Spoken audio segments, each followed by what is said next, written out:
वर्ध्याच्या हिंगणघाटमध्ये स्मार्ट मीटरच्या विरोधात आमदार रोहित पवारांच्या नेतृत्वात भव्य मोर्चा। अधिकारी दमदाटी करून घरी मीटर बसवून जातात हे खपवून घेणार नाही। स्मार्ट मीटर बसवण्याऐवजी ग्रामीण भागामध्ये वीज आणा, रोहित पवारांची प्रतिक्रिया। भंडारा, गडचिरोली, गोंदिया आणि चंद्रपूर जिल्ह्यातून जाणाऱ्या समृद्धी महामार्गाला शेतकऱ्यांचा तीव्र विरोध। जमीन अधिग्रहित करून कवडीमोल दर देत असल्याचा शेतकऱ्यांचा आरोप। वाशिम शहरातल्या जिल्हाधिकारी कार्यालयासमोर शेतकऱ्यांचं अर्धनग्न आंदोलन। सिंचन विहिरींचं प्रलंबित अनुदान शेतकऱ्यांच्या खात्यावरती तात्काळ जमा करा, स्वाभिमानीचे युवक प्रदेशाध्यक्ष दामूअण्णा इंगोले यांची मागणी। यवतमाळच्या वडी तालुक्यातील चिखलगाव ग्रामसभेत गोंधळ। उपसरपंचांनी पोलिसांसमोरच अरेरावी करत नागरिकांच्या हातातील माईक फेकल्याचा नागरिकांचा आरोप। तसंच ग्रामसभेतील प्रश्नांना समाधानकारक उत्तर मिळत नसल्याची गावकऱ्यांची प्रतिक्रिया। ओला, उबर आणि रॅपिडो ॲपच्या बाईक टॅक्सीला मंजुरी देऊ नका, खासदार संजय राऊतांचे परिवहन मंत्री प्रताप सरनाईकांना पत्र। रॅपिडो बाईक टॅक्सीचा मराठी रिक्षा चालकांना फटका बसेल, संजय राऊतांचं मत। मराठी सक्तीविरोधात ऑटो टॅक्सी चालक हायकोर्टात जाण्याच्या तयारीत। नोटीस बजावलेल्या चालकांचा गट हायकोर्टात याचिका दाखल करण्याच्या तयारीत। मराठी शिकण्यासाठी पुरेशा सुविधा नसताना नोटीस बजावल्याचा चालकांचा आरोप। नीट पेपर फुटी प्रकरणाच्या पार्श्वभूमीवर सरकारकडून कोचिंग सेंटर्सवरती नियंत्रण आणण्यासाठी कायद्याचा मसुदा तयार। महाराष्ट्र खासगी शिकवणी केंद्र नोंदणी आणि अधिनियम 2026 प्रस्तावित। सुट्या तेलाच्या विक्रीवरील बंदीमुळे बारामतीतील तेल विक्रेत्यांवरती उपासमारीची वेळ। अनेक पिढ्यांपासून व्यवसाय करत असल्याचं आता काय करायचं असा सवाल उपस्थित करत आपल्यावरती अन्याय होत असल्याची तेल विक्रेत्यांनी व्यक्त केली भावना। बारामतीतल्या खुल्या खाद्यतेल विक्रीला एफडीएची बंदी, त्यामुळे जालना जिल्ह्यातील सर्वसामान्य नागरिकांना त्रास। सुटतेल खरेदी करणाऱ्या लोकांना पॅकिंगचं तेल घेणं अवघड, त्यामुळे त्यांचं अर्थकारण बिघडल्याचं चित्र। अन्न आणि औषध प्रशासनाच्या सुटतेल विक्रीवरच्या बंदीमुळे धुळ्यातल्या नागरिकांना मनस्ताप। 5 किंवा 10 किलोचा डबा घेणं शक्य नसल्यामुळे बंदी उठवण्याची महिलांची सरकारकडे मागणी। डोंबिवली शहरातल्या भाजपच्या शेकडो कार्यकर्त्यांचा शिवसेनेत जाहीर प्रवेश। भाजपच्या जिल्हाध्यक्षांच्या कारभारावरती नाराजी व्यक्त करत शिवसेनेत प्रवेश। खासदार डॉक्टर श्रीकांत शिंदेंच्या उपस्थितीत शिवसेनेत।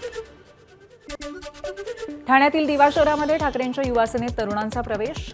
ठाणे जिल्हाप्रमुख केदार दिघे यांच्या उपस्थितीत प्रवेश सोहळा। मेळाव्याला तरुणांची उपस्थिती।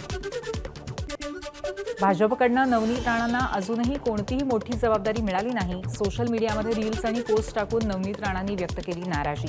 भाजपकडून दखल घेतली जाणार का याकडे लक्ष। मुख्यमंत्री फडणवीसांना पंतप्रधान मोदींसंदर्भात बोलायचं होतं, मात्र त्यांनी राहुल गांधींच्या माध्यमातून वड्यावरचं वांग्यावरती तेल काढण्याचा प्रयत्न केला। फडणवीसांच्या बोलघेवडेपणाच्या वक्तव्यावरनं काँग्रेस प्रदेशाध्यक्ष हर्षवर्धन सपकाळांचा टोला। एकनाथ शिंदेंनी मंत्री दादा भुसेंसोबत चर्चा करून शिक्षण विभागाचा आढावा घेतला। एकनाथ शिंदेंनी मंत्री दादा भुसे तसंच शिक्षण विभागातील वरिष्ठ अधिकाऱ्यांसोबत तब्बल 4 तास बैठक घेतली। बैठकीनंतर शिंदेंनी अधिकाऱ्यांना दिल्या महत्त्वाच्या सूचना। महायुतीच्या समन्वय समितीची आज महत्त्वपूर्ण बैठक। मुख्यमंत्री पहिल्यांदाच घेणार समन्वय समितीची बैठक। मुख्यमंत्री, दोन्ही उपमुख्यमंत्र्यांच्या उपस्थितीत महायुतीच्या समन्वय समितीची बैठक। संध्याकाळी 7 वाजता वर्षा बंगल्यावरती बैठकीचे आयोजन। मुंबई महापालिकेतील गटबाजीवरती तोडगा काढण्यासाठी भाजपकडून हालचाली। मुंबई भाजप अध्यक्ष अमित साटम यांनी आज संध्याकाळी 5 वाजता भाजपच्या सर्व नगरसेवक आणि प्रमुख नेत्यांची बैठक बोलावली। भाजपच्या पक्ष कार्यालयामध्ये बैठक होणार। हरियाणाचे मुख्यमंत्री नायब सिंग सैनी यांनी वर्षा बंगल्यावरती मुख्यमंत्री देवेंद्र फडणवीसांची भेट घेतली। पानिपतच्या 3ऱ्या युद्धाच्या स्मरणासाठी 16 एकर जागेवरती शौर्य स्मारक उभारण्यात येत आहे, त्याबद्दल दोन्ही मुख्यमंत्र्यांमध्ये सहकार्याबाबत चर्चा।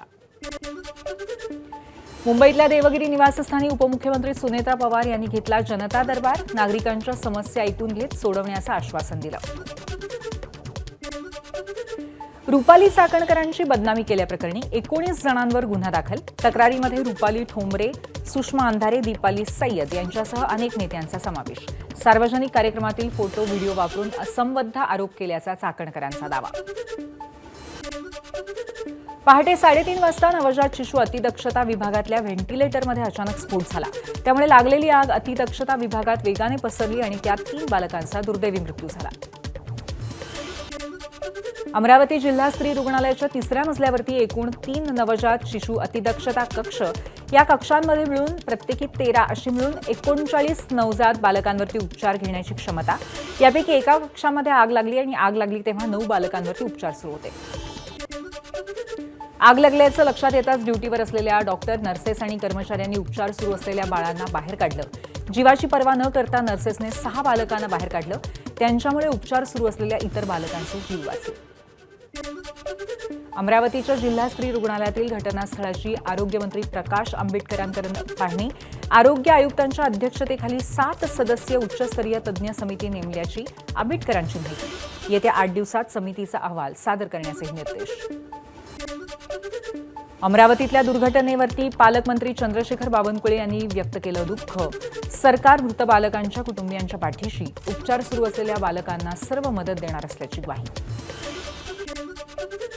श्रावण महिन्यातल्या पवित्र पुत्रदा एकादशी निमित्त विठ्ठलाच्या दर्शनासाठी भाविकांची गर्दी.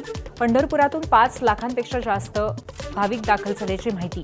दर्शन रांगेमध्ये घुसखोरी होत असल्यामुळे चेंगराचेंगरी होण्याची भीती. पुरेशी सुरक्षा व्यवस्था करण्याची भाविकांची मागणी. पंढरपूर तालुक्यातील गोपाळपूर गावामध्ये विठ्ठल मंदिर प्रशासनाच्या व्यवस्थापनाचे 3 तेरा. दर्शनासाठी मंदिरामध्ये गर्दी झाल्यामुळे चेंगराचेंगरी झाल्याची माहिती. माझाच्या बातमीनंतर मंदिर प्रशासनाकडून भाविकांसाठी सुरक्षा रक्षक तैनात. जळगावच्या शासकीय वैद्यकीय महाविद्यालयामध्ये रॅगिंग करून मानसिक आणि शारीरिक त्रास दिला जात असल्याचा आरोप. प्रथमेश देशमुख या 3ऱ्या वर्षामध्ये शिकणाऱ्या विद्यार्थ्यांना रॅगिंगचे आरोप केले. गेले काही वर्ष रॅगिंग सहन केलं, मात्र आता सहन होत नसल्याचा आरोप. परंतु आरोपामध्ये तथ्य नसल्याचं चौकशीत समोर. धुळे जिल्ह्यातल्या शिरपूर शहरात एफडीएची कारवाई. बसस्थानक परिसरातील अशोक बेकरीची तपासणी. मुदत संपलेले बिस्किट आणि टोमॅटो बॉल्सची विक्री सुरू होती. जयलक्ष्मी सुपर मार्केटचीही तपासणी. जय मल्हार खानावळीला नोटीस. साखरेच्या दरवाढीचा फटका. धुळ्यामध्ये साखर दरवाढीमुळे चहा महागला. 12 रुपयांना मिळणारा चहा आता 15 रुपयांना. तसंच साखरेच्या दरवाढीमुळे मिठाईच्या दरातही वाढ. साखरेचे दर वाढल्यामुळे शिर्डीतील साई मंदिरातला प्रसादही महागणार. शिर्डीमध्ये 600हून अधिक प्रसाद विक्रेते व्यावसायिक आहेत. होलसेल मार्केटमध्ये 30% दर वाढले, त्यामुळे पेढ्यासह प्रसादाचे दर 30% वाढण्याची शक्यता आहे. राज्यासह देशामध्ये कांद्याच्या किमतीतही वाढ. कांदा प्रति किलो 42 रुपयांवरती. केंद्र सरकार कांद्याचा राखीव साठा बाजारात आणणार. त्यासाठी केंद्र सरकार आणि नाशिक ते दिल्ली, चेन्नई, कोची, गुवाहाटी इथे कांदा एक्सप्रेसही चालवणार. सांगलीतल्या प्रीतम ज्येष्ठ नागरिक आनंद शाळेच्या संस्थापकांचं महापालिका कार्यालयासमोर उपोषण. अभिनय जगन्नाथ कामाजी यांचं उपोषण सुरू. पैसे भरूनही महापालिकेकडनं पाणी जोडणी, पथदिवे, गटार, सांडपाणी व्यवस्था यांसारख्या मूलभूत सुविधा मिळत नसल्याचा आरोप. एआयवरती आधारित स्मार्ट गॉगल, स्मार्ट ग्लासेस, कॅमेरे असलेले चष्मे सार्वजनिक ठिकाणी वापरण्यावरती बंदी येण्याची शक्यता. स्मार्ट गॉगल्समुळे संवेदनशील ठिकाणांचे व्हिडिओ रेकॉर्ड होण्याची भीती आहे. यामुळे स्मार्ट गॉगल्सच्या वापराबद्दल एसओपी तयार करण्यात येणार असल्याची माहिती मिळते. नागपूरच्या गोधनी ग्रामपंचायत परिसरामध्ये महाराष्ट्र जीवन प्राधिकरणाच्या प्लांटमधून क्लोरीन गॅसची गळती. वायुगळतीमुळे परिसरातील रहिवाशांना उलट्या आणि मळमळ.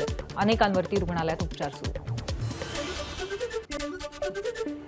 एनडीआरएफची टीम गॅस गळती झाली त्या ठिकाणी दाखल. बचाव कार्य सुरू.